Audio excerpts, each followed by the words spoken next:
Hey, everybody. It looks like we finally got some word on what Obi-Wan's role might be in the Andor series. Now, of course, as usual, we don't have too much information because, that wouldn't be typical Star Wars, right?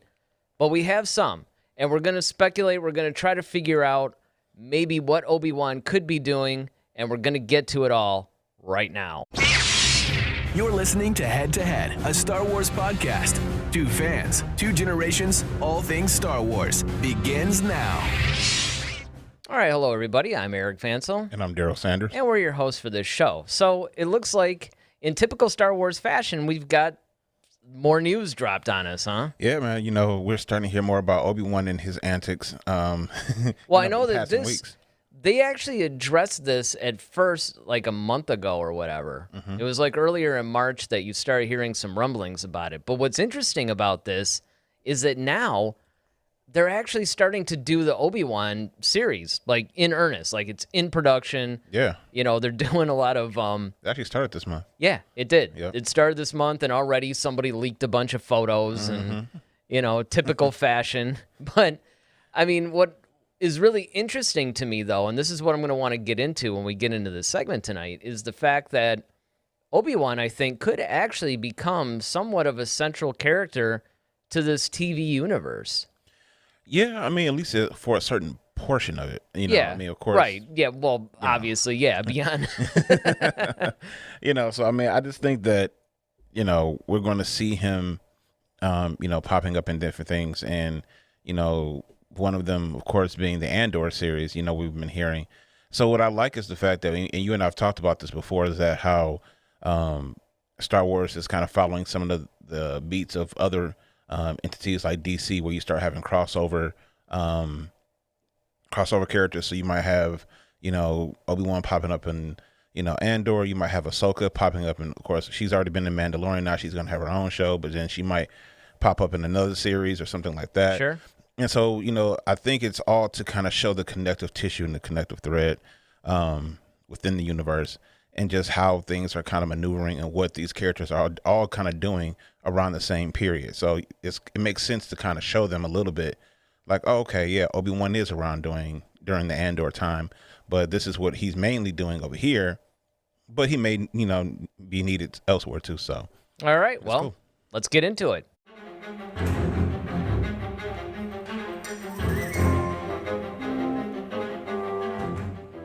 All right, so we know that, we've known for quite some time that Obi-Wan was going to make an appearance in the Andor series, and as you just pointed out, it makes perfect sense. I mean, he's around during that time period, and I think that a lot of times, everybody always wonders, well, how come Ahsoka didn't pop up in the original trilogy, or how come, they'll pick a character or whatever and say, well, how come they didn't pop up here? But what I thought was cool about Rogue One was that people didn't really say that. And I think a lot of that has to do with the fact that they sort of addressed Obi-Wan in the movie. Mm-hmm. They basically said, well, why don't you talk to your Jedi friend or whatever. And, right. And so they referenced it. And I thought that was really cool, because what that does is, as you said, it gives us a lot of connective thread, right, between a lot of this stuff. And that's something that I think that the TV universe is doing really, really well, is that they're actually taking these characters, they're putting them in different series that occur around the appropriate time. Right. Because, obviously, yeah, you can't have Obi-Wan. I mean, unless he's in Force Ghost form, you can't have him popping up any later than anything that happens after A New Hope. So, right. But as long as it's time appropriate, though, I'm thinking, yeah, man, I mean, you should put him in whatever. And it sounds like that's what they're going to try to do, that they're going to try to put him not only in his own series, which, as we know, is a limited run, but now they're going to say, hey, he could appear in the Andor series. Mm-hmm. I'm trying to think if there's anything else that he could really appear in, though. Not that they've announced. And nothing that's live action. I mean, because Acolyte takes place when? Acolyte takes place after that's... Wasn't that toward the end of the High Republic? Yeah, so that's way before Yeah, Obi-Wan. So that's way before Obi-Wan.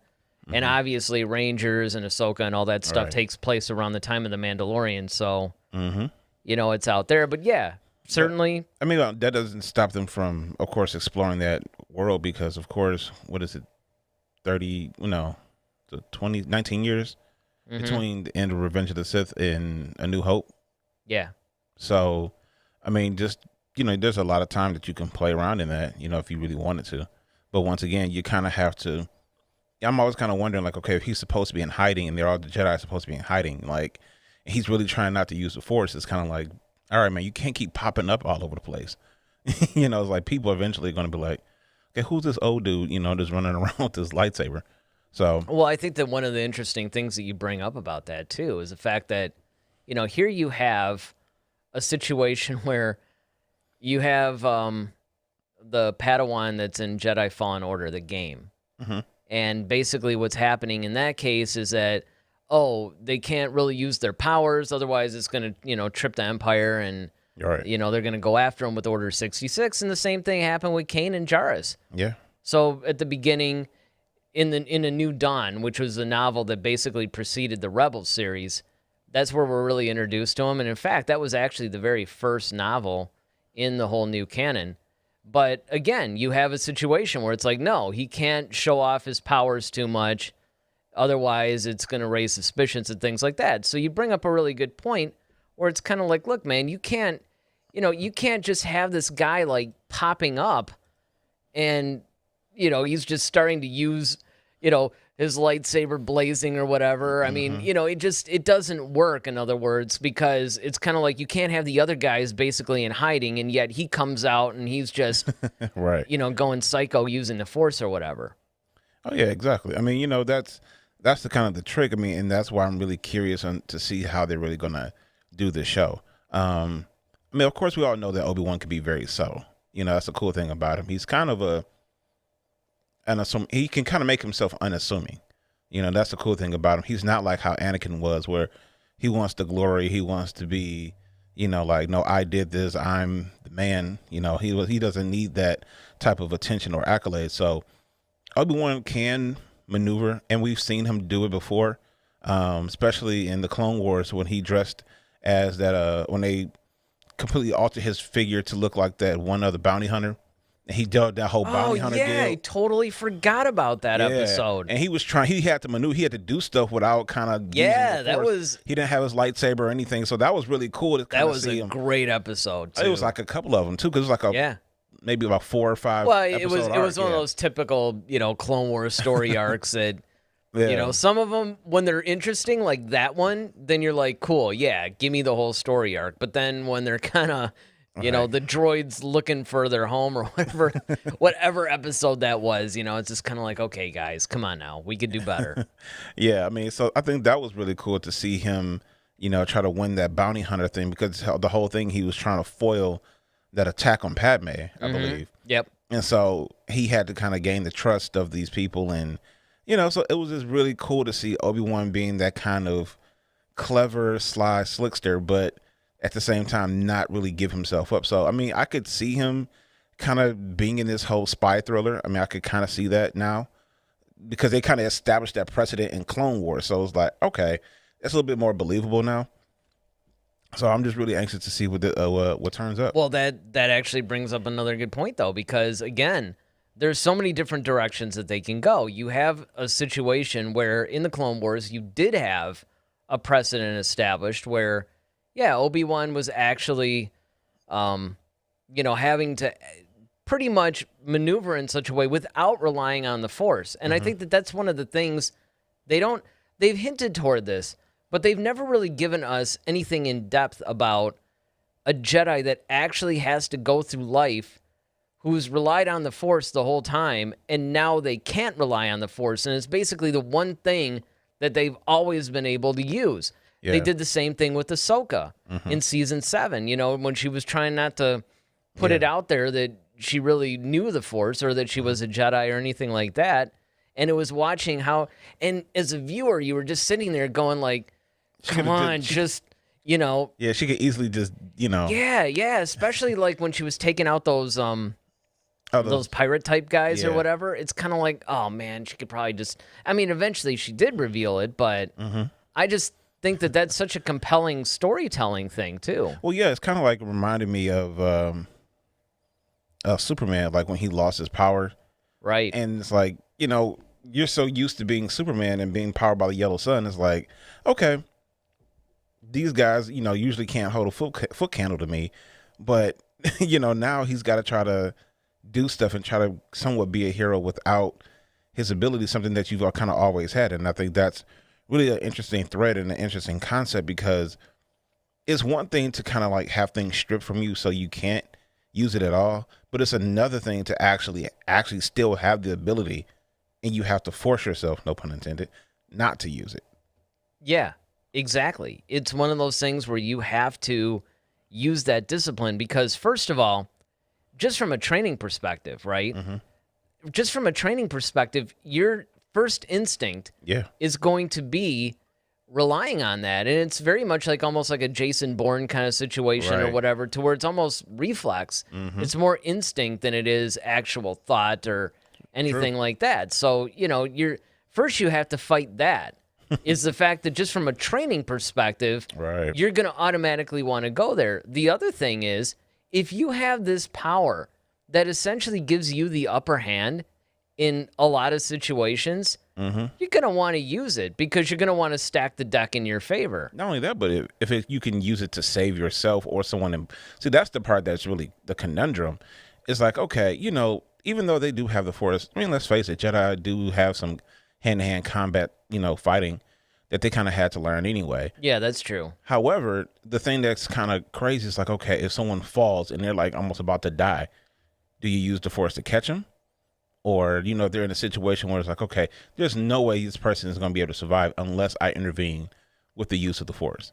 And I think those situations are kind of like, all right, I have no choice, So Yeah. Well, I mean, one of the things that I think that is interesting about that is, you're right.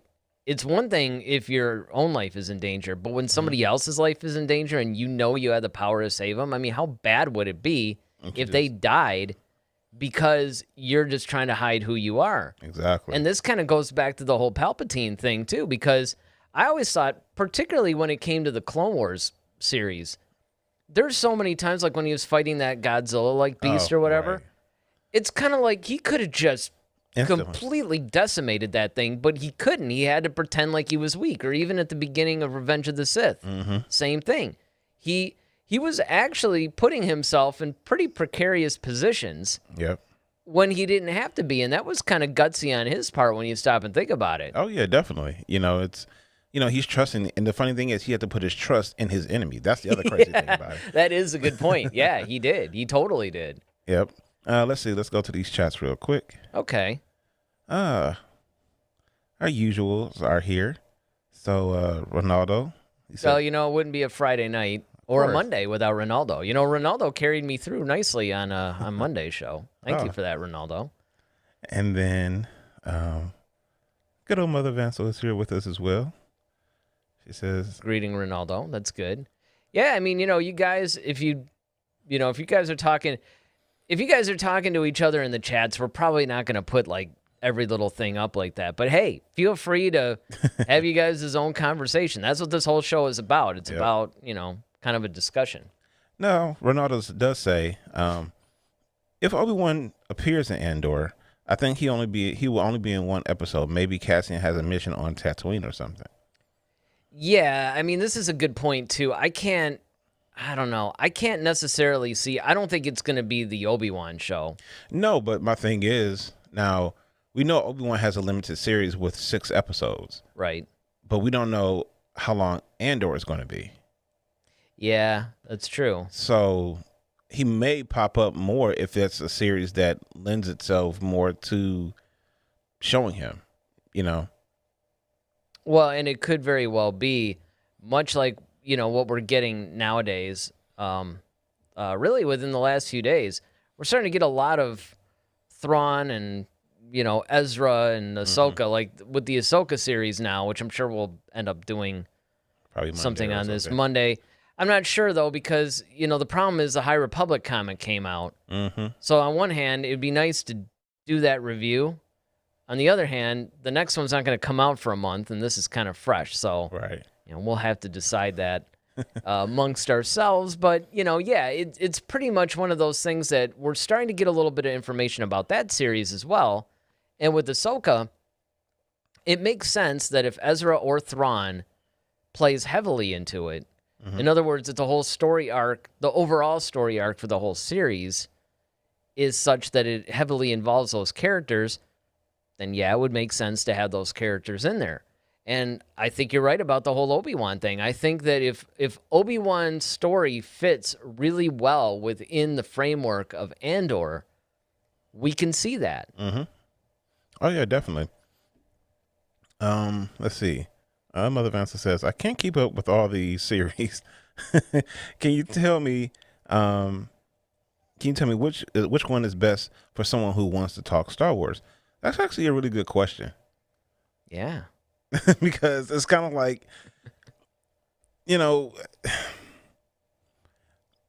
for someone who's just getting into Star Wars, in a way, it depends. Like if you've already watched the movie so far, so if you watch pretty much, even if you never watched the sequel trilogy, let's just say you've watched the prequels in the original trilogy.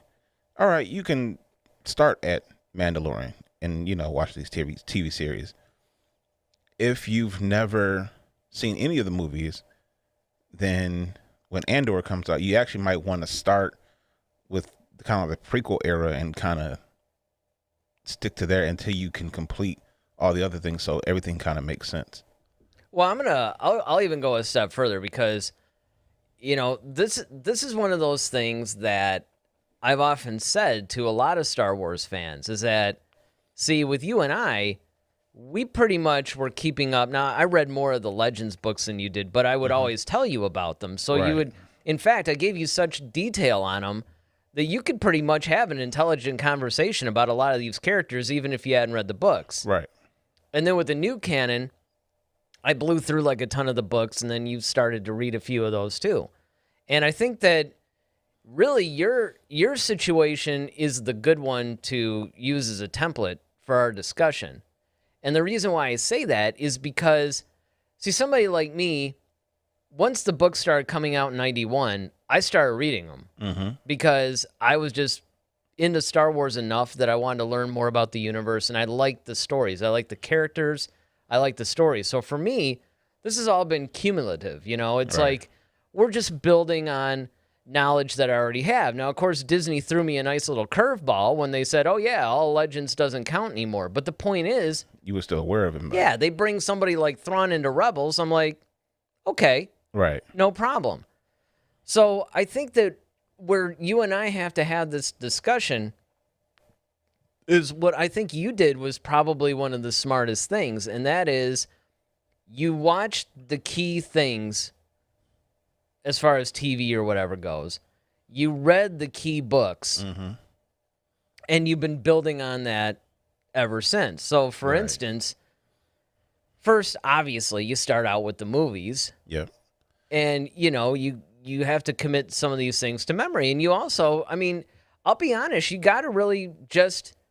Immerse yourself, really. You really have to immerse yourself. You have to be realistic with what type of a fan are you, Yeah. and how much do you really want to... Because you and I do this show because we have that same level of fandom. But there's people who are fans that are like way deeper than us, where we would be completely lost in a conversation with them. As much as we know Star Wars, Right. you and I would be completely lost in a conversation with fans who maybe go a little bit deeper than you and I do. Right. And so consequently, you and I kind of track along. That's the reason why we can have really good discussions about stuff. Well, yeah, we kind of like are in that happy space, as I call it, because we're kind of like one foot in super deep. So we can kind of, for those who are super deep into it, we can still hold conversations with them to a certain degree. To a certain degree, right. However, people who aren't as super fans, we can definitely talk to them about it according to what they know. Yeah. And so it's kind of like that the balance in the Force, if you will. Yeah, exactly, right. Neither light nor dark. But see, here's the thing, and this is where it's what you do is you watch, and again, I mean, if you want to talk Star Wars, because I know people like this, and, to a degree, my mom's even like this, right? Where it'd be like, okay, well, I want to talk, but you start tuning out. Like, okay, one of the things that I've always said to anybody that wants to have a conversation that says, well, I really want to talk Star Wars a little bit deeper, right? So it's like, okay, you want to get a little bit deeper into Star Wars. You're not necessarily trying to get, like, too crazy, but you do want to get a little bit deeper into the franchise. Fine. Here's what you do. I'll give you all your assignment right now because it's really simple. First, watch all 9 movies. I think that's a given.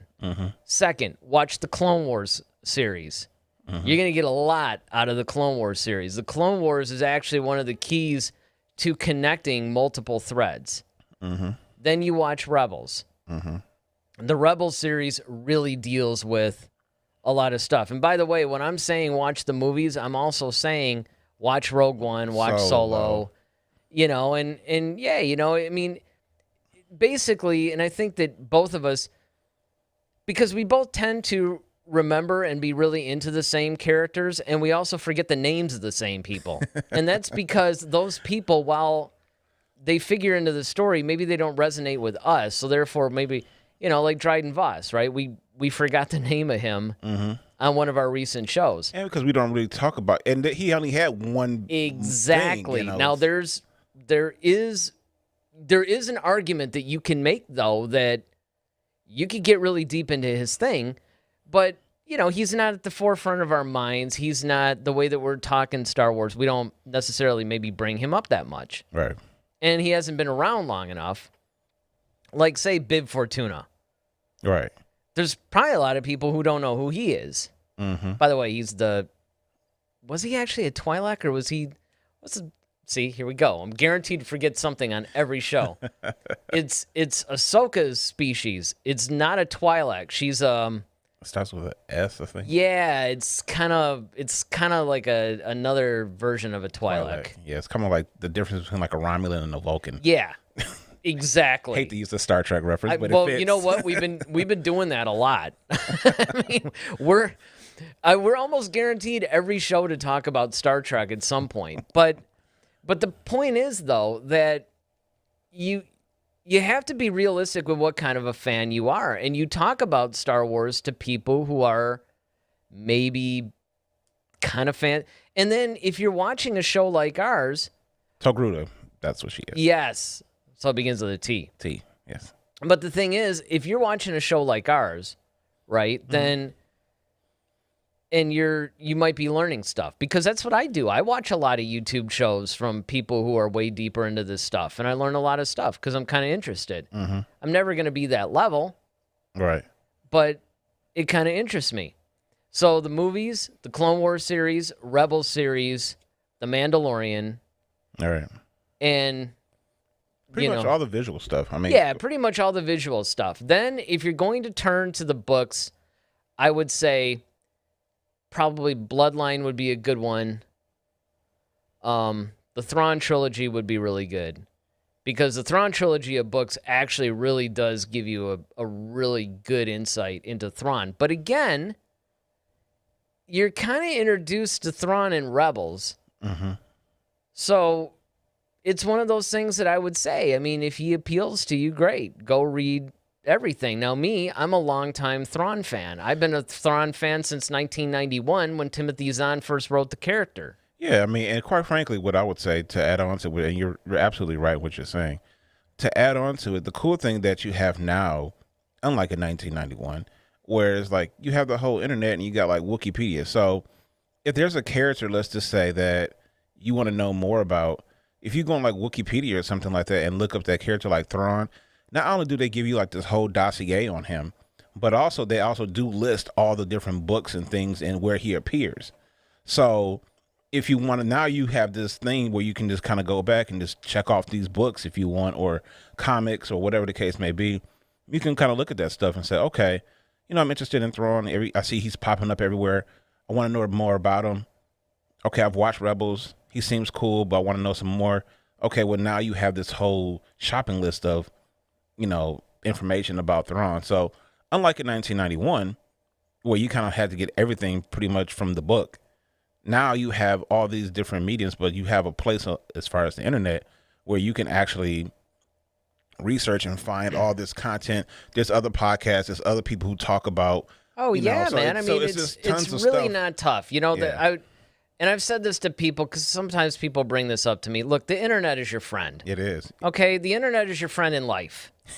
I mean, the internet is actually like the force. It penetrates, it binds us, it holds you. I mean, here's the thing. This is kind of a pet peeve of mine. It's kind of going into like a different kind of direction, maybe. But one of the problems I have is that everybody understands the internet's all around us, and then they suddenly forget it's there. Mm-hmm. It's almost like people start asking you questions that literally a 4-word Google search would fix it. And I'm not talking about just Star Wars. I mean, like, in general. Right. And it's like, guys, you use the internet for all this stuff that you really don't need. That you really, or whatever. It's like, if you're interested in something or whatever, yes, you use the internet. You look up these types of things. I mean, now, actually, I would argue, jumping onto your point now, I would actually argue that it's a lot easier to be a fan and to keep up with stuff than it was, because you don't even have to watch half of this stuff anymore. You could just look it up on the internet. They give you a whole synopsis about, what the character is or the things about or whatever, and you have a working knowledge of it. And if you want to learn more about that person, then you can read the book. Now, for me personally, I would say don't cheat yourself. I mean, on one hand, I'm saying go look on the internet, but on the other hand, I'm also saying, look, don't just look on the internet. Well, yeah, you go on the internet just to kind of find, that's like your starting point. It could either be your starting point, or let's just say you did read a book, and you're like, wow, this book is really cool, right? Now I want to see, kind of like what you said, what else are they in? Mm-hmm. Yeah, and that's why I said, well, like, the Wikipedia, honestly, is pretty much like the Wikipedia, but just for Star Wars. And so they kind of have they've kind of accrued this whole massive, collection of everything, from Star Wars. And they pretty much made like a whole Wikipedia thing. Well, even better. Go to StarWars.com. That too. And on StarWars.com, there's a little tab called the Data Bank. Yep. The Data Bank is pretty much every historical thing that ever happened in Star Wars. And it's official. And it's official. It's done actually by Lucasfilm. Mm-hmm.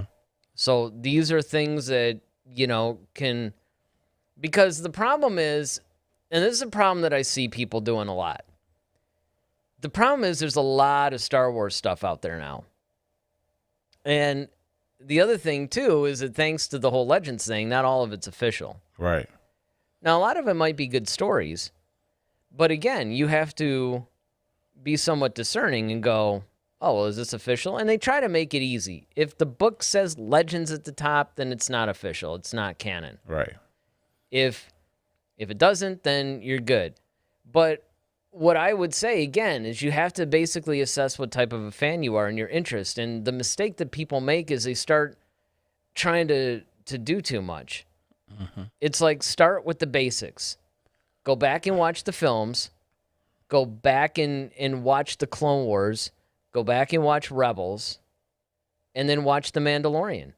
I promise you, if you watch just all that, anybody that's on the fence about, how to kind of get into Star Wars and all this stuff, that's going to solve most of your problems. And then where the books come in, they kind of expand upon. They kind of expand upon things, or in the case of something like the High Republic, that's only available in books and comics. You're right.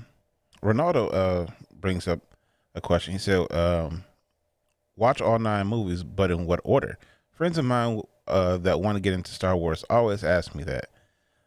And then this is great. Yeah. This is going to be one of those shows that I can sense is just going to like completely go way off track. But that, you know what? That's good, because that's what this is. it's a discussion. I just find it funny because if somebody's like tuning in or whatever, they're wait a minute. I thought they were talking about. Yeah, I thought they were talking about like Obi-Wan. We'll get back to that in a minute. Yeah, right. Well, it does all relate though. I think they put this weird face when I say start with the fourth one. So that's from Ronaldo. Oh yeah, man. So yeah, I mean, like, and that's funny because we actually did a show. We did a show on it. Ago, actually, like, I don't even think we were doing video at this point when we was did that it. still an audio thing? I think that was still an audio thing where we actually talked about like which order to watch the movies, because we said you could actually tell the real story of Star Wars with starting at episode 2. You didn't even need episode 1. I think that's what we said. It's been a minute, but I will say this: there's the machete order, which I forgot why they call it that. Because it's all chopped up and it's all. Well, it's kind of like you go like 1, 2, 5. I mean, it was kind of like based on. It wasn't chronological, right? Obviously, but what it was so things kind of make sense, because what it ends up doing is like if you go in a certain order and then you put these other movies, it almost like creates a flashback kind of thing, and then you pretty much move on from there. But yeah, this has been a big thing with people, right? Do I go in the order of release? In other words, 4, 5, 6, 1, 2, 3, 7, 8, 9? Do I go 1 through 9? Well, and it's funny because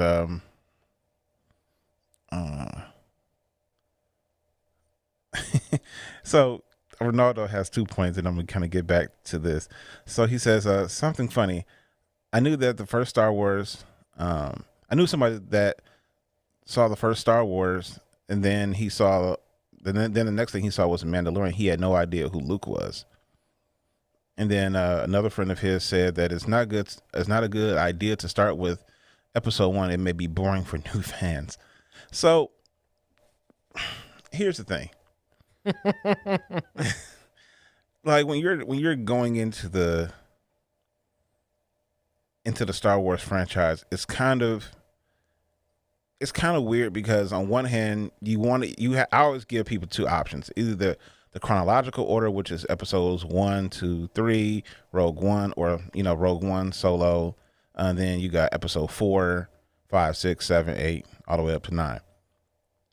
All right, so that's the chronological order.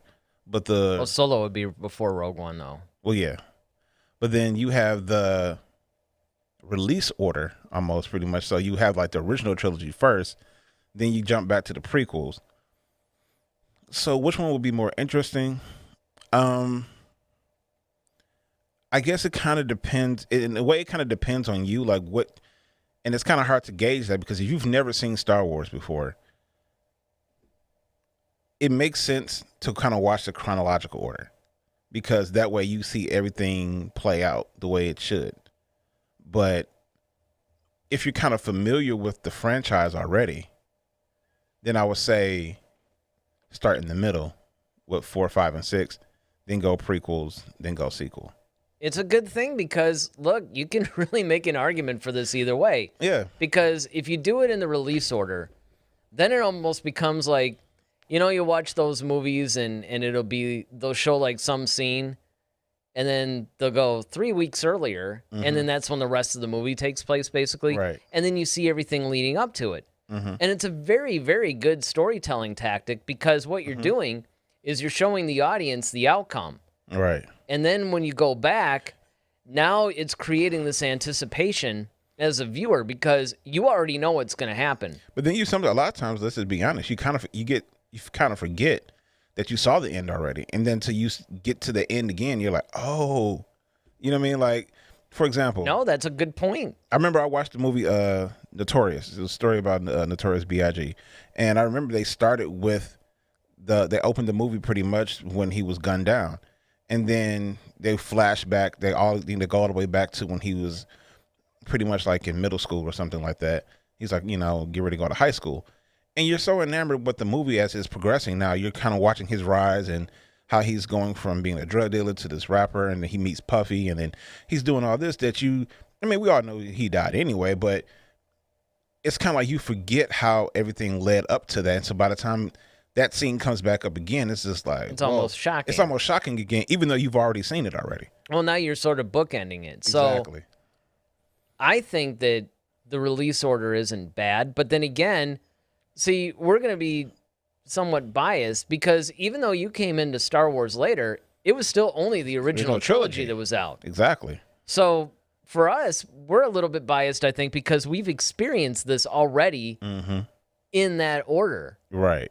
I mean, can you imagine being a new fan now? Yeah. being a new fan? And even if you were a new fan 10 years ago, you know, it would still be almost the same. I mean, obviously, you wouldn't have the sequel trilogy, but I mean, a lot of the debate, honestly, the sequel trilogy always comes last. It's, do you watch the original trilogy first, which would be 4, 5, and 6, or do you watch 1 through 6? You know, 4, 5, 6, 1, 2, 3, or what? I mean, even if you take Rogue One and Solo out of it, because you can always watch those after 3. Right. Because there's even people that are like, watch Rogue One, then 4, 5, 6. You know, kind of, because Rogue One's kind of like 3.5 in a way. You know, or maybe even 3.8. You know, I mean, it's almost like it's part of 4. Right. In reality. It's kind of like a prelude to 4. Yeah, pretty much. Ronaldo says, I would say watch 4 through 6 to know the core story. Watch 1 through 3 if you want to know what happened before, and then 7 through 9 if you want to know what happens next. But he says, but 1 through 3, nor 7 through 9 are really necessary to understand the story. Yeah, I mean, I think that we can all agree that the story mainly takes place in 4, 5, and 6. True. And they really kind of explain everything in those movies. However, to see it happen, you got to see 1 through 3, and that's pretty much just what it is. That's exactly what it is. It's almost like they tell you about it, but if you want to actually see it. Yeah. And I honestly think that, you know, and maybe this is just me, but I honestly think that there's something to be said for watching 4, 5, and 6, and there's something that makes it more emotional and powerful.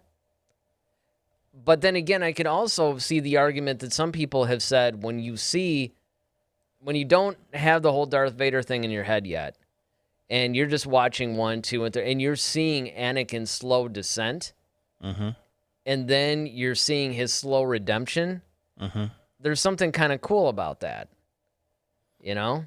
Yeah. But I think, you know, when you kind of, I think it really does, it really does, it gives Return of the Jedi a little bit more, I don't want to say relevance, but it gives it more emotional content. Gravitas. Yes, gravitas. If you do watch the first 3, New Hope, Empire, Return of the Jedi, and then go back and watch the prequels, because then you could kind of see, it's like, okay, we see how Vader kind of eventually turned, and, you know, Luke, basically his son pricked his heart to make him, you know, go back to the light side. But then you kind of see who he really was to begin with, and it's just like, man, he didn't have to be that way. You know what I mean? It's like, you go back and kind of look at the prequel trilogy. Yeah, like, absolutely. You know, he just started out this little kid who just wanted to save his mom, and, you know, he was so noble, you know, to begin with, and then how did he end up being this vicious, you know, killer? And it goes like this, and this is what this is the type of thing, using the type of movie example that I used before. It would almost be like if you had a horror movie and you had the killer, and you showed he just like slaughters everybody in the house, right?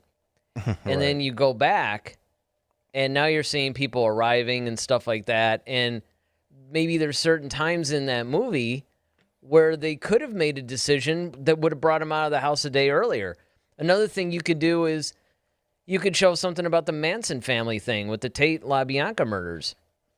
And you can basically show that happening, and then flash forward to when, you know, people are coming in and maybe they make the decision like, well, you know what, I was going to leave, but I'll just kind of crash here for you know, that kind of thing. And you're like, you're like, no, go leave.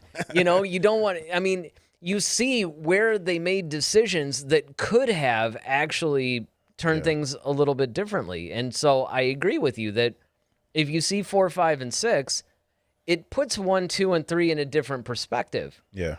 But you can also flip that around, though, and say if you see 1, 2, and 3, it puts 4, 5, and 6 in a different perspective. So Right. that's a really difficult thing. I mean, I'm always going to lean on, like you said, the actual release order. Yeah. Because Lucas writing this stuff, I mean, the fact of the matter is he did episode 4 first because that was the only one that had a definitive beginning and end. And he wasn't sure he was going to be able to make any more of these. All right. I love Ronaldo. So Ronaldo says, so Obi-Wan, if he appears, do you think Senator Organa will appear? Trying to bring us back on track. And it's funny, Ronaldo, because I was just about to make that transition back to the original story. So we should not have come back. I know, right? Do I think we will see Senator Organa? In the sense of Leia? No. Yeah, you talking about Bail or Leia? Yeah. Because, and I'll actually go a little bit on this one.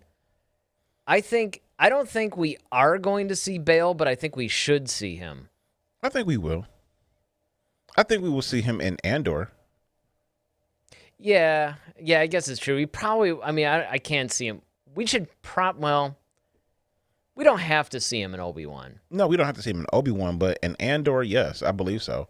Because you got to think about it, like this whole... Not necessarily, though, because it really depends on where they're picking it up, right? Because if it's about him, I know it's basically about him being a rebel spy, but it's like, look, you have people in the White House.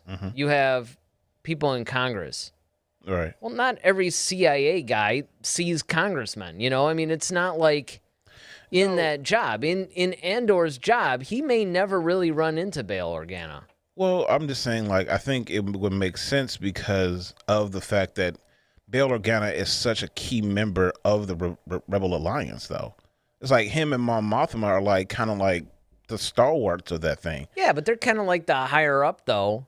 Well, yeah, but... This is one of the problems that if you start really getting into Star Wars too much, you start to see the holes in it a little bit because, you know, we're only seeing all these higher up people because it just so happens that that's just kind of the way it shakes down. I mean, the characters that we are following in the original trilogy just happen to be the ones that become kind of the newer heads.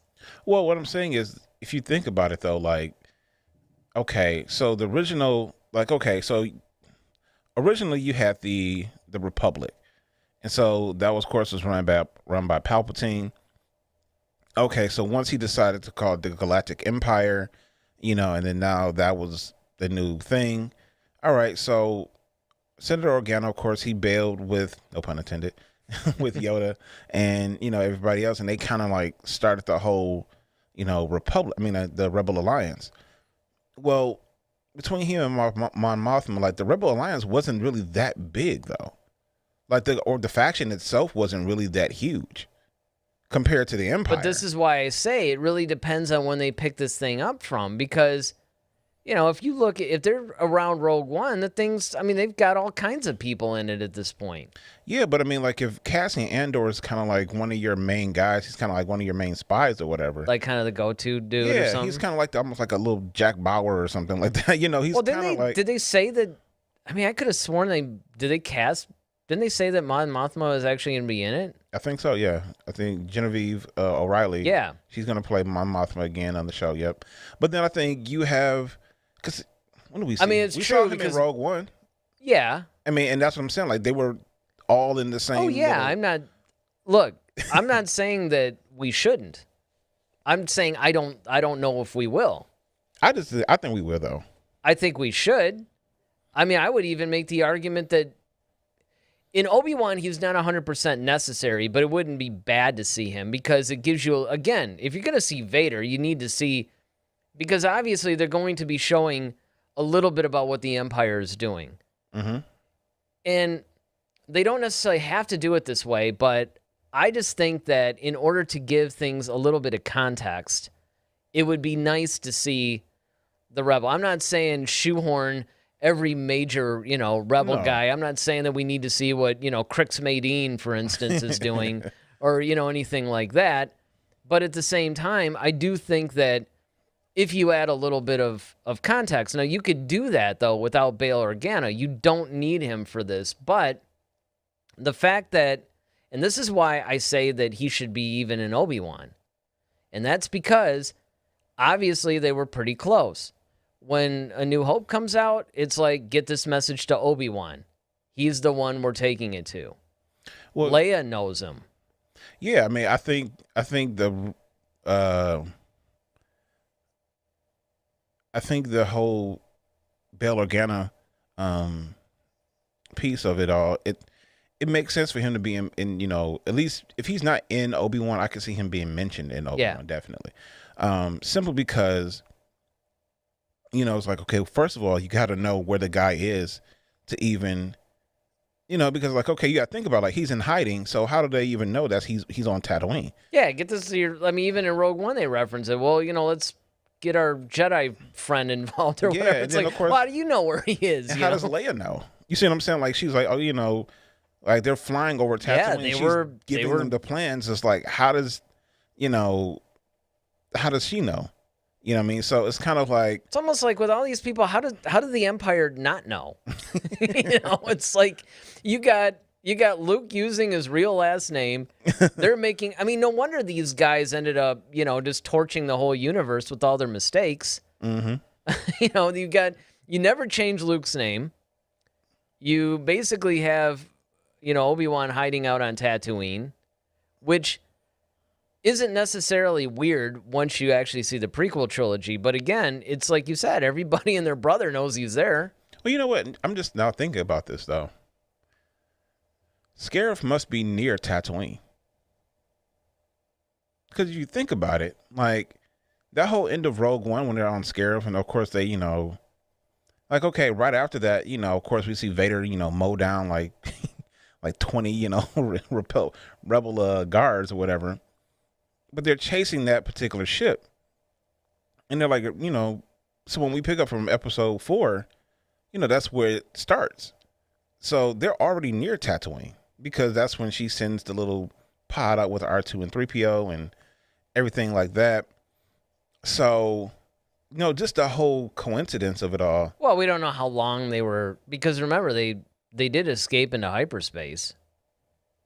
I'm pretty sure at the end of Rogue One. I don't think so. I thought they did. Because they didn't have a way to, because at that time they didn't have a way to track people going through hyperspace. That didn't happen until later, so. And that shit was right. like this if they big went, compared to like that Star Destroyer, man. Well, but if they put any kind of a tracker aboard or something like that, that again, that could also be a plot hole. We don't really know. Yeah. There's a lot of things that, this is one of the dangers of when you try to make a prequel. This is no different than when they start making sequels to movies like, 20 years after the first one comes out. Well, yeah, now in the article that we, that I found all this, they're actually talking about that Cassian, of course, because he's a spy and they kind of trust him to kind of find certain things. So they sent him to Obi-Wan to kind of find out some information or bring him back with him to help him on a particular mission that kind of deals with the Empire. And I think that's where we're kind of getting the whole situation with him running into Vader again. Yeah, it makes sense that they would use him. He was a very high-ranking general in the Jedi Order, and he was well known. Yeah, definitely among everybody. Because a lot of people have even brought up, it's like, well, why don't they use Ahsoka? Why don't they use any of these other prominent people? But it's like people forget Ahsoka left the Jedi Order. They would have no reason. They didn't even really know she came back. They gave her like this little clone detail and sent her off to, the other side of the galaxy or whatever. And then, of course, things started to overlap, but, they didn't really know. There's a lot of things that, a lot of people that they didn't know. And then, of course, they probably didn't even really know who was executed in Order 66 either. Mm-hmm. Well, yeah, I mean that's the other thing too. But see, once again, they probably left Leia. I mean, not Leia, Ahsoka alone because she wasn't a part of the Order, Yeah. and she had been gone, you know, and Well, but I don't necessarily know, though, that if they would have left her alone, because Palpatine's whole thing was he wanted to get rid of anybody well, yeah, that was Force using. well, yeah, He that's didn't true. care what they were. That's true So because he felt like anyone could have anybody would be a threat. That's Yeah. why, people had to hide their kids and, all this other stuff. So, yeah. Yeah, I mean that's a viable thing. Now with Andor, they're saying that if Obi-Wan does leave Tatooine temporarily, it makes sense that he would check in on the Rebel Alliance. And the most subtle way to do so would be through a clandestine meeting with Cassian Andor. Maybe the former Jedi wishes to keep informed of the Empire's movements, or if he could be providing Andor with intel uncovered through the Force. As an intelligence officer, Cassian is a perfect go-between for Obi-Wan to liaise with the rebellion without announcing himself in a way that would draw attention to Luke's hiding place. Andor might also be the only person willing to heed Kenobi when he starts a report with a ghost inform me. So this is kind of giving some speculation as far as like the meeting between Andor and Obi-Wan, and how do you think he would respond to Obi-Wan? Like, do you think he would be looking at him like, oh, this is a bunch of crap, this whole Force thing? No, or... this is a whole reason why I've been looking forward to Andor, because everybody forgets Andor was a separatist. Mm-hmm. I don't think he's going to look upon the Jedi very favorably at all. In fact, I think one of the things that we're going to see in the whole Andor series, which I hope we see this, let's put it that way, is that I would love to see that kind of emotional tug of war going on in his head, because he knows that the rebellion is the right side, because you have to put this into perspective. So, and just think about this. Okay. Andor was a separatist. Right. The separatist was against the Republic. Now, forgetting the fact that, Palpatine was orchestrating this whole thing, you got to look at it from the separatist point of view. Mm-hmm. So you have the separatist. He's a person that the Republic's the enemy. Okay, because they're separating. They don't agree with what the Republic's doing. Mm-hmm. So, now you fast forward, this Republic is morphed into the Empire. Mm-hmm. So now it's almost basically confirming their suspicions the whole time that this Republic that was supposed to be all benevolent and stuff is now turning into some nasty fascist, tyrannical thing. So now you have the Empire. Mm-hmm. The Rebellion. The interesting thing about the Rebellion is they're made up of a lot of the guys that you used to fight as a separatist. Right. But if I recall correctly, didn't they expose like Dooku, the fact that he was... Yeah, but only to like some higher ups, not to everybody. Now, we don't know exactly where Andor was in the separatist hierarchy. Well, yeah, I mean, I'm just saying, like, but you would think that the message would have been disseminated to the people at some point, because I mean, you got to think about it. Like, okay, you having this whole war, because that's the thing. The whole thing was the Clone Wars was between the Separatists and the Republic, right? And it was a sham. And Palpatine probably was like, "Hey, guess what? Dooku was behind the whole thing, and him and Grievous, and bring it in." Yeah, exactly. It's like, and I'm sure he did that, and I'm sure that was part of the contingency. But you're not necessarily going to. Keep in mind, Palpatine was the leader of the Republic, though. Yeah. And then, I mean, to your point, he did eventually, of course, now he becomes Emperor Palpatine, and then now it's the whole tyrannical... Yeah, you really going to trust this guy? And remember, Dooku was a hero to the Separatists. He was. Yeah. So I don't necessarily think, and this is what I really hope that they do, I hope that in the Andor series, they really go in and they start exploring... the emotional weight that you would have by, okay, I'm kind of siding up with people I used to fight, to go against the bigger group I used to fight. Right. And now I got to go to this guy who is basically like this mystical Wizard, basically. wizard that we used to hate because they used to fight us. I mean, there's just like a lot of different Pieces that's moving around. things I mean, it's just so intricate, man. You can really get into some meat. Yeah, definitely. I mean, especially on the political side, man. And that's honestly what I would see. That's why I said this has kind of become kind of like one of those spy political thrillers, almost like you said, like a Jason Bourne. And I can see why they would do that, because this whole faction is kind of like cobbled together of basically hurt people.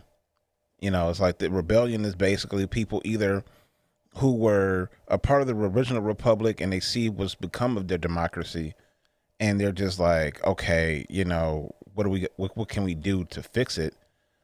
Because this is not the way it was. Not when we had the old chancellor. Like, you know, when the prior chancellor that we had was cool. You know, Chancellor Valorum was like, all right, you know, things were kind of cool, at least to a point. Then once Palpatine kind of, you know, started moving some things around, you know, and made him look bad just so he could ascend, and it's like, okay. And then he finally reveals, okay, yep, I'm turning into the Galactic Empire now. And it's just like, okay. Yeah, well, it makes you wonder, while he was a senator, how long was he hatching this plan? I mean, obviously he had Maul with him for a while, so it's like, how long was he doing this? And I think that's the thing, because they've been referring to the High Republic as the era when there was all this peace and the Jedi were at their zenith. Mm-hmm. We kind of assumed up to the point that it was a little bit more like on the Valorum side of things, that maybe things were at the height. So, or at least it was still a continuation of that, maybe. Yeah, that could be too. Like maybe, you know, Palpatine gets up there and he's getting more power. Now he's a senator. Now he's able to put some more of his stuff. Mm-hmm. He's beginning to poison the well, but not a lot of people are getting sick yet. Right. That's probably where it's playing out right now. Planting his seeds at this point. Yeah, exactly.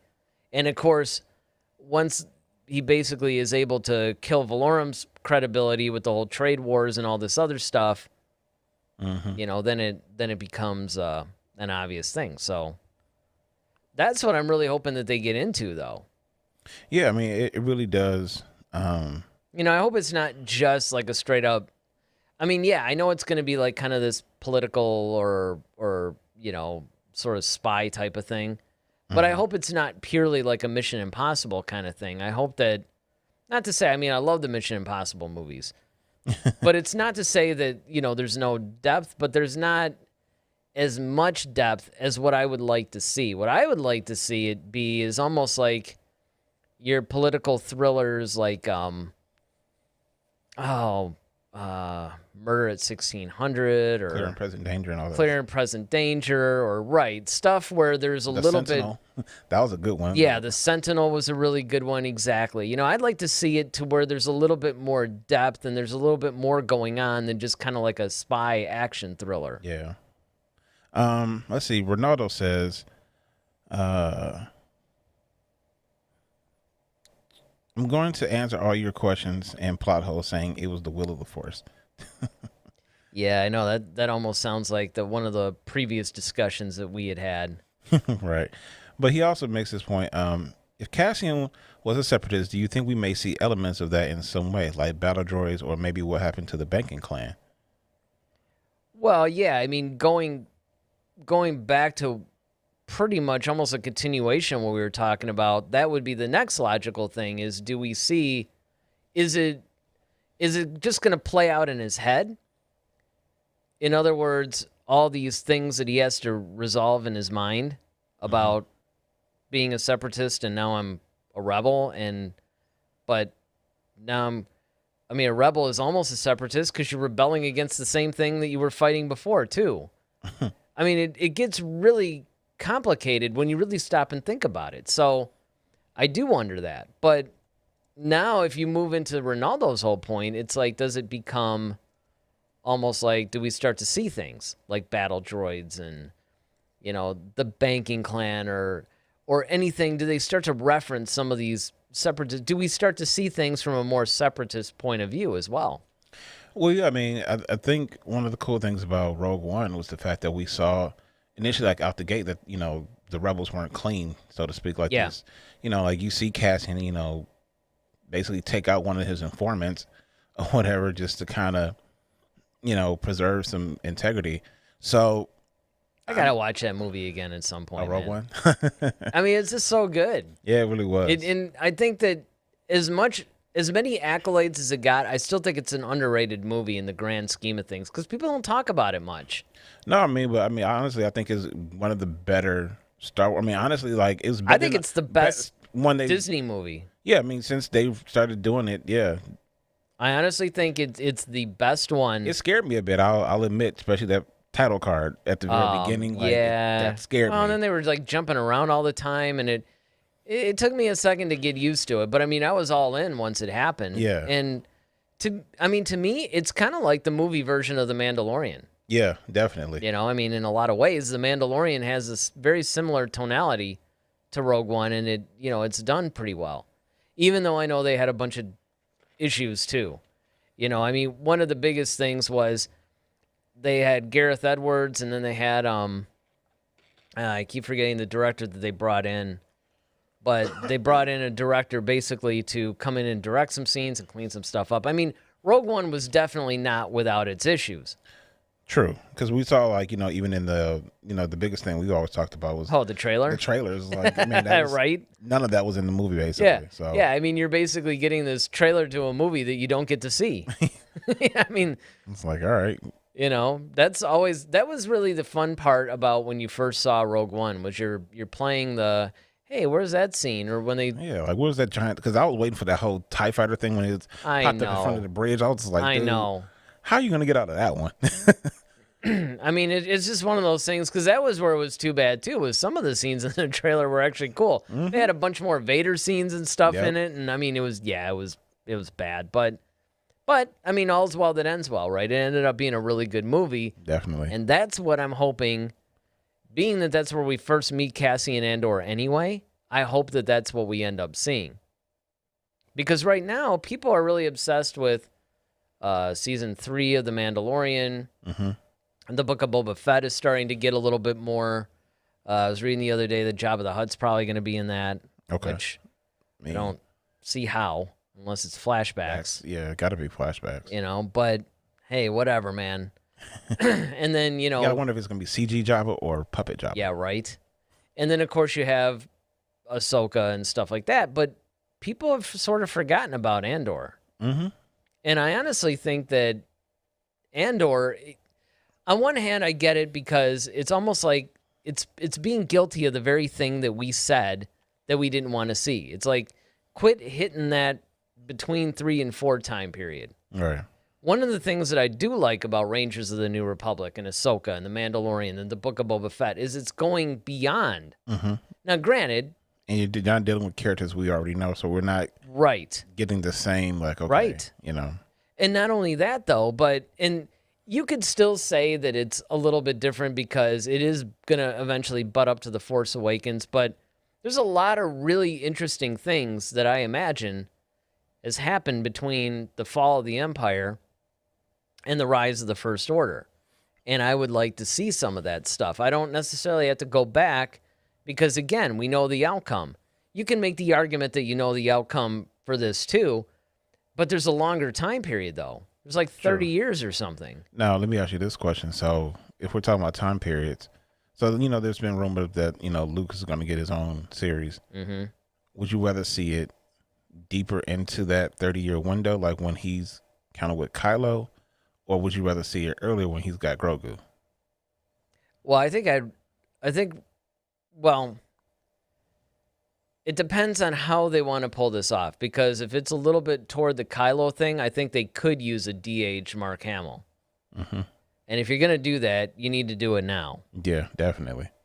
But as far as which one I'm a little bit more curious about, I have to say it's kind of a toss-up. Normally, I would say the younger, closer to Return of the Jedi, because I think that there's a lot of really interesting things that could happen. But at the same time, the way that they established Luke in the sequel trilogy, it's almost like they started right past the really interesting part. Right. You know, it's kind Exactly. of like here's a guy at the zenith of his power. He's doing all this stuff, and now we see him when he's disillusioned with the Force. It's like, well, if you go like maybe 5 or 10 years before that, I have a feeling that would be spectacular. Absolutely. So I don't know. And then, of course, some of the comics that I read, like the Rise of Kylo Ren and stuff like that, really, I wouldn't mind seeing a Kylo Ren centric series. You know, like a Ben Solo kind of thing, to where it shows how he was doing his thing. And again, I think that the chances of that happening are slim. Yeah, because of the Donald Driver. Well, it's not even so much Adam Driver's. That Donald Driver. Yeah, Driver. you're thinking of Donald Glover. Glover. I don't necessarily. It's not so much. Adam Driver doesn't seem to have the same attitude that Oscar Isaacs does. True. He seems like, because he's gone back and voiced Kylo Ren in some things, and he even voiced Kylo Ren, I think, in Resistance. But it's not even so much that, as much as I think that Disney is trying to softly reboot the sequel trilogy, and I don't think that they're going to want to do anything that enhances.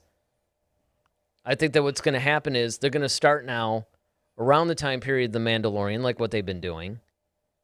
And then they also, I don't think it's an accident that Rogue Squadron is starting after Rise of Skywalker, because now what they could do is they could do what I had been saying, where they can softly reboot the whole sequel trilogy by just sort of bypassing it.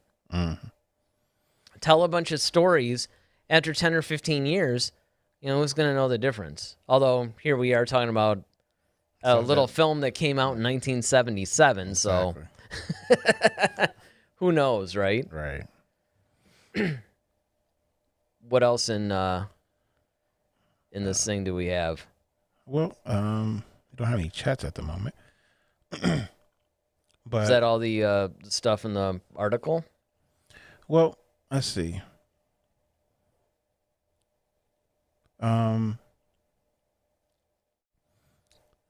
So they say a partnership between Obi-Wan and Cassian Andor could also lead directly to the original 1977 Star Wars movie, when Princess Leia sends her iconic message to Obi-Wan via R2-D2. And Obi-Wan may even sense the Death Star's construction somewhere in the future and be one of the ones who warns Andor of the incoming threat, thereby setting up Rogue One. So the whole idea then now is you basically have Rogue One butting up to A New Hope, and now they want the end of Andor to butt up to Rogue One. Is that basically what I'm hearing? Something similar to that, yeah, basically. Or is it going to be kind of like how Clone Wars Season 7 is, where it sort of overlaps? I think it's more kind of that overlapping thing, but they're basically trying to say that, Obi-Wan kind of sensed something that was coming in the Force, and maybe that's kind of what sent.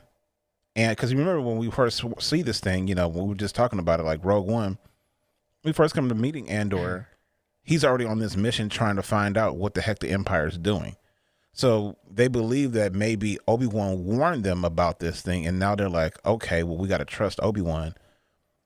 And then now maybe they've heard rumblings like, well, because remember the whole time they were trying to figure out what the heck, this whole thing was. And then they start finding out like, okay, Jyn Erso was kind of like the key to it, because Galen Erso was her father, and he kind of had he had, a huge part in the construction of it. And yes, of course, in another novel, Catalyst. Yep, Catalyst. For those of you who, you start with, like I said, the movies. I mean, going back to the earliest discussion, that's another one. Yep. That was a great book, too. And then you got Saw Gerrera. So, that whole... Yeah, he's going to be making an appearance, I read, into some series. I think Bad Batch. Bad Batch. And he may also be in Andor, too. How? Oh, well, I guess he could, depending on... Because it does happen before Rogue One. Yeah, and I think it's just... Because remember, he was part of that whole terrorist group. And yeah. So, I think they were just kind of mentioning that he may or may not appear, but it might make mention of him. What about Two Tubes? Two Tubes. Yeah, we got to see Two Tubes. Oh, man. I mean, I don't know. I just think that, again, what I would like to see, and this is what they've been able to do really well so far with The Mandalorian, is even though some people do argue either way, but they have been able to actually move the story along and add in a lot of context, because I think sometimes when people think that things are fan service, it's really more trying to add context to the greater universe. So if we keep going to Tatooine and stuff like that, there's a lot of people that go, oh, here we go.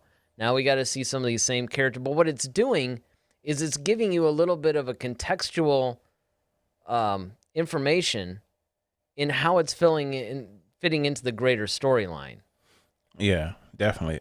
So Ronaldo chats in, I don't think Obi-Wan sends something in the Force related to the Death Star. He seems to have no idea about it in Episode 4. Well, I thought about that too, because, he's all like, oh, it's no moon, it's a space station. But that doesn't necessarily mean he didn't know about it. First of all, he could have known that they were planning something, but he didn't know what it was. Yeah, that's where I was kind of going with it. Like, I believe that he could still know what it was. He could have saw visions of it, or, whatever the case may be. Right, and then when he's in that scene, it's almost like a confirmation of his greatest fear, like, because they were still pretty far away, and he was like, this. He's like, well, that's no moon. And it's like, and you got to think about it too. Yeah, and he even calls it a space station. And they're like, well, how do you know it's a space station? Well, and that's why Han's like, well, it's too big to be, a space station. But the two things that kind of stick out to me, one, Obi-Wan being, the Jedi Master that he is, everything, the Force lives in everything, which means you have gravity. He wouldn't be able to sense the gravitational pull, but he would be able to sense life, because it's all that life on a space station. I mean, they had like millions of people on that stupid thing. They had billions. Yeah. So it's like, you're going to feel that in the Force. Like, just like how he felt when Alderaan blew up, it's like, it almost makes me wonder if he's like a Force ghost or whatever, and then there's other people that are just popping up as ghosts, and space station must have blown up. We're getting a lot of newbies.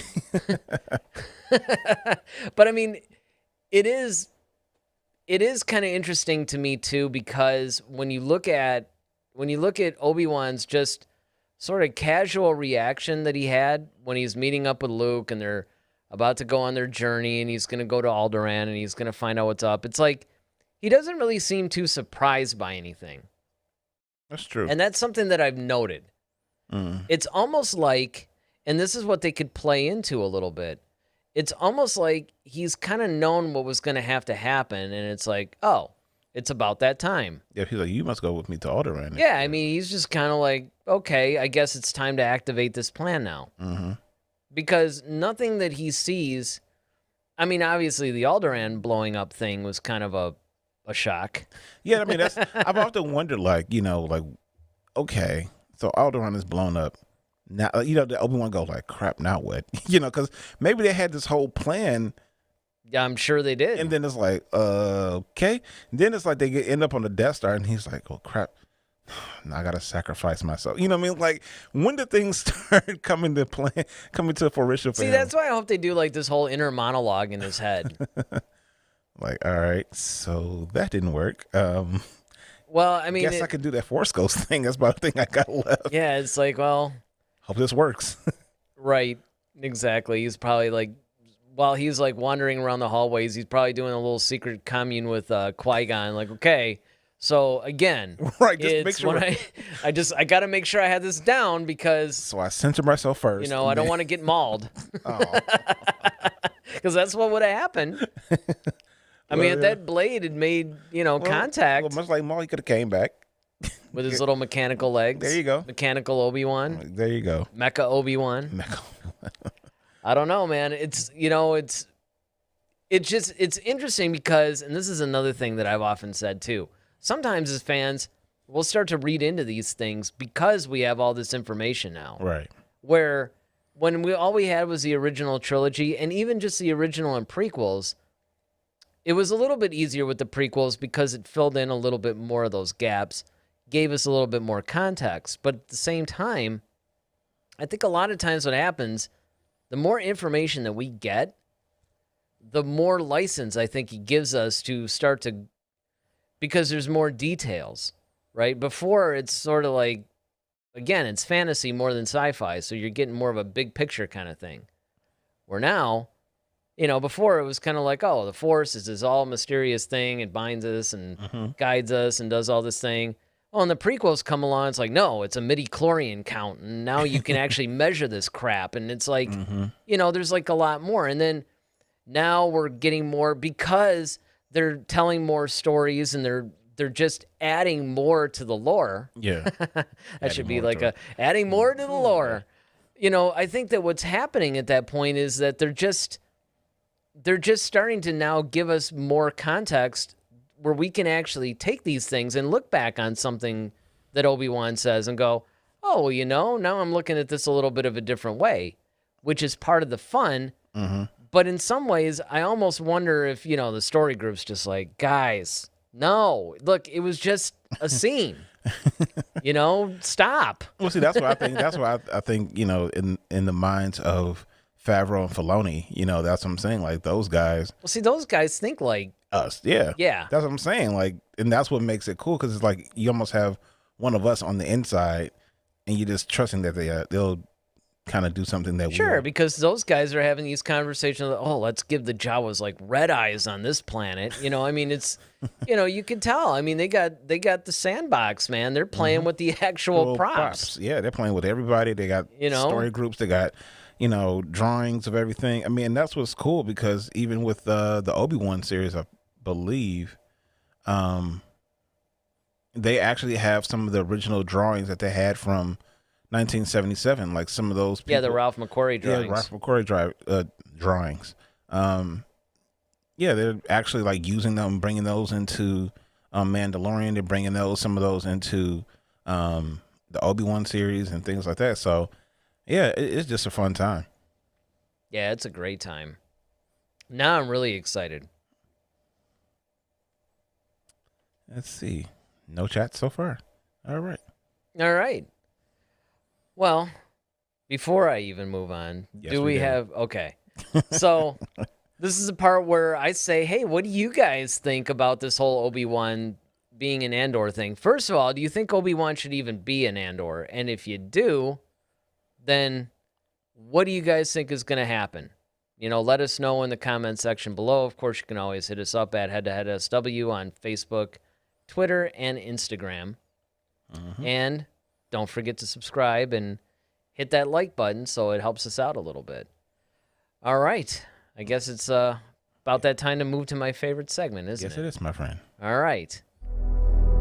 It is time to clear your mind. That's right. You guys send us questions. We answer them. We take 2 questions every week. Usually every week.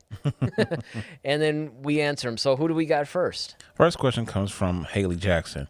Question is, how old is Obi-Wan in this series? I'm presuming they're talking about the Obi-Wan series. Yeah, I'm sure it's got to be the Obi-Wan series. We know Obi-Wan takes place 10 years after Revenge of the Sith. And so he's, let's see, in episode 1, he's 19. Episode 2, I think, takes place 10 years after that, so he'd be 29. Episode 3, I think, takes place like 2 years after 2 or something like that. So he's like around 31. So he's probably about 41. But the thing is, he's supposed to be, because remember, it's like right in between, because there's like 9 years before episode 4 at that point. So depending, because, Alec Guinness was like 60 when he did A New Hope. But I think that Obi-Wan was written to be around early to mid-50s in A New Hope. So early to mid-40s is how old Obi-Wan's supposed to be. And what's great about that is that Ewan McGregor is actually age-appropriate. Right. This is one of the things that's kind of cool that I wish they had done with the original trilogy characters. Was that maybe wait until... Now, granted, I know he had to wait until the technology was there, but I think it would have been just awesome. Yeah, to see like a 60-year-old Harrison Ford or something, or 50. Or more like a 40 or 50-year-old. Mm-hmm. You know, if they had done something in around like 92, 94, 95, Harrison would have only been like maybe in his early 50s. You know, so I mean, it would have been, what would have been cool is you wait the amount of time to where you would actually want the characters to be. Now, again, you can make the argument they kind of did that anyway. But the problem was they were more in that, like, we're passing the torch role, you know? It wasn't, that's the unfortunate thing. Right. It's like I would have wanted to see them be the main characters again. Sure. Yeah. And continue on. Absolutely. All right, that was quick. All right, the next one Who's is next? Melissa Winfield asked the question, will we see the live action version of Maul versus Obi-Wan Part 2 in Obi-Wan? I wish. I really do, but I don't think it's going to happen because it's already been covered in Rebels. Now, they could. Well, I guess it really depends because you could almost say that, like, first of all, we don't know the time period. We know when the series is going to start, right? It's going to be like 10 years after Revenge of the Sith. Mm-hmm. And we know it's going to be 6 episodes. We don't know how much time is transpiring between these episodes. That's true. So, I mean, it could actually overlap Rebels. I mean, you can make the argument that because Rebels is happening, you know, roughly a couple of years before 4. Yeah. Like somewhere in the 2 to 3 year range, maybe. No more than 5. But I'm pretty sure it's like a couple of years, like 2 or 3 years before, somewhere in there. Mm-hmm. So they could overlap Rebels with this series if they wanted to. And if they did that, I mean, it would be kind of cool to do that. Yeah, especially to give us the live action version of it. Although, I don't know if Ray Park will be returning. Well, it's the only problem with that one. I mean, hey, man, if they didn't have David Prowse returning. So, I mean, it would kind of suck, though, because, I mean, they never let poor Ray Park voice the character, but it would be kind of cool, though, if it was him. What would be cool, though, is actually, honestly, what would be cool if they actually got Sam Whitmer to play him, but then they actually had, like, just the stunt double to do the fight stuff. Yeah. I mean, I think that Sam Witwer is always going to be the voice now. Yeah, so, like, to have him play Maul, that would be kind of sweet. It would be nice to have Ray Park be the actual guy, but... like to do the fighting stuff, yeah. You know, but, I mean, it doesn't have to be. But it would be cool. I mean, I would like to see it. I don't know. It's one of those things that you, as a writer, I would think that you're kind of like, well, you know, it's kind of like it's been done. But on the other hand, it would be nice to see something that was done in animation to be basically converted to live action. I'd like to see it. Ronaldo says, I think it's possible maybe a clone of Maul or a Vision. I don't think they would do a clone of Maul. Yeah, I can't see them doing that. The Vision either. I could see. The Vision would be kind of cool, but I could see, like, you know, like he's kind of mulling over or, you know, going over stuff like, you know, things that have happened and then they cover that fight again. Well, kind of. I mean, the thing is, though, yeah, if he flashes back to that, but I mean, to be honest, there's a lot more significant things that happened to him since that Maul fight. Oh, it's true. Although he did lose his master at that fight, so I could see that being a big key thing. But remember, he doesn't think Maul's alive. Well, no, I'm talking about like when, like if he flashes back to the what I'm saying is there's nothing that we saw in Rebels, right? But the thing is there's almost like nothing to, like, why would he even think of Maul at this point? Well, I'm just saying, like, you know, just in reflection, just over the things that he's, you know, battling Qui-Gon. I mean, you know, when he was battling with Qui-Gon, and then, you know, just all the things that he's. It's gonna be like one of those Miami Vice montages when Crockett's driving around the Ferrari. He's like, yes, he's like driving around like some land speeder, you know, and they got like some 80s music blasting, and he's like, greatest Cobra Kai all over. Either again. that or it's Rocky IV when he was Cobra driving Kai. around in Yep. Lamborghini. Yep. Yep. Kind of like listen. Survivor writes the song or something. Hilarious. Oh, that would be great. Yeah, man. I mean, And again, these are the kinds of things that I think are really interesting because you really don't know where they're going to go with some of this stuff. And we're kind of at a very weird point in the whole franchise history right now because on one hand, you look at it and you go, man, there's all this stuff that we have right now, and yet we still don't know where they're going to go with it. Mm-hmm. In fact, we might be more confused. It's almost like the more that they give you, the more mysterious things are because... Well, it's just kind of how we felt about like the sequel trilogy. I know, but what was weird, though, was that... We actually know more about this era, so to speak. I know, because it's kind of sandwiched in. We already know. And it's not like, with the prequels, it was kind of like, okay, one comes out, and you get a little bit of context of one, and then you can go to 4 and say, okay, I kind of know. And then, of course, they fill in the gaps. And then you go, okay, well, now I got the whole prequels, and I got this. Now I think I have a good idea. Surprise, Clone Wars gives you, like, tons of stuff. Man. And then Rebels gives you even more. So it's almost like the more detailed they get with this stuff, and again, we've often said that they can actually be painted into a corner if they keep if they keep playing around too much with this time period and they keep going deeper and deeper into it, then yeah, I'm afraid it could be bad, man. They can end up to where they almost had the same problem that the Legends novels had, where it's kind of like, crap, we got continuity issues now. Or you paint yourself into such a corner, you can't do anything anymore with that character or that story arc or whatever it is. Yeah. So I hope they don't get to that point.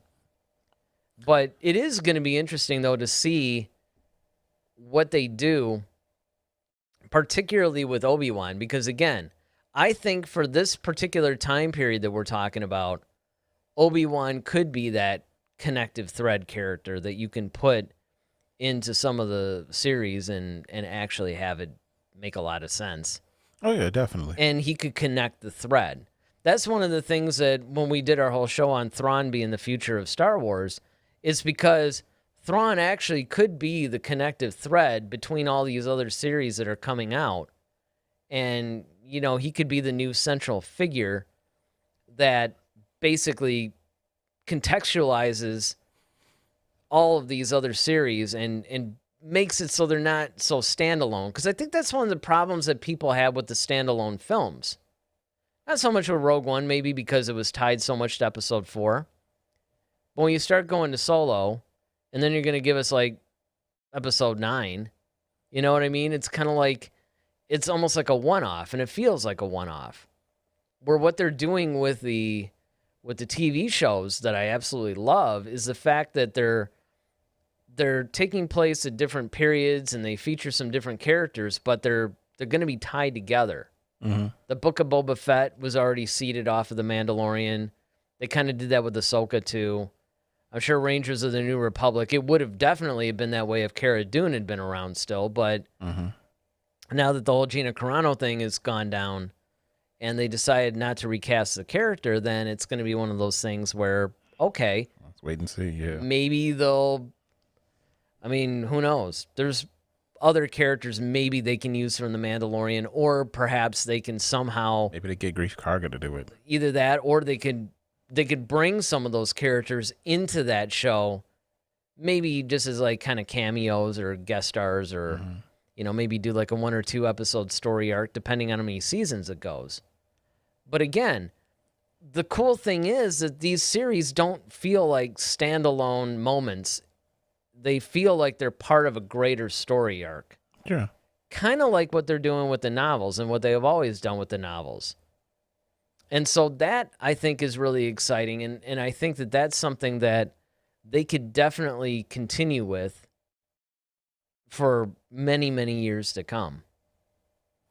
Yeah, I mean, I'm with it. What he said. Basically. Couldn't have said it better. All right.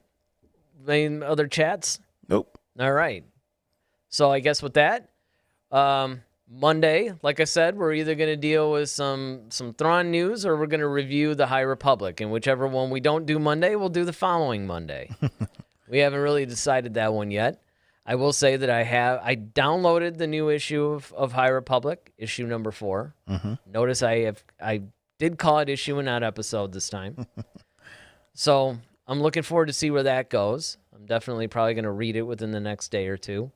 I'm getting through the High Republic. This is where I start to do like my little book report or something, right? I've gotten through about halfway through The Light of the Jedi. It's a fantastic book so far. 2 enthusiastic thumbs up. And then, of course, I have, once I'm done with this, I got Into the Dark, and then I've got all the Queen Shadow, Queen's Peril, those books, and I think the third one of those is going to be out. And at the end of this month, the second Thrawn Ascendancy book comes out.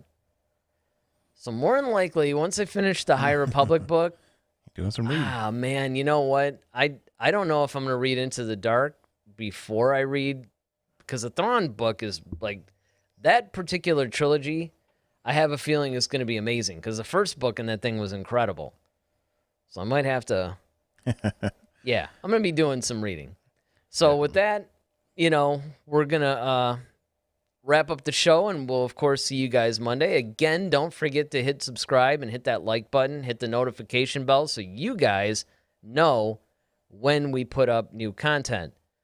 Although, if you've been watching us for any length of time, you know that we are live every Monday and every Friday at 8. So with that, I'm Eric Vansel. And I'm Daryl Sanders. May the Force be with you. Always.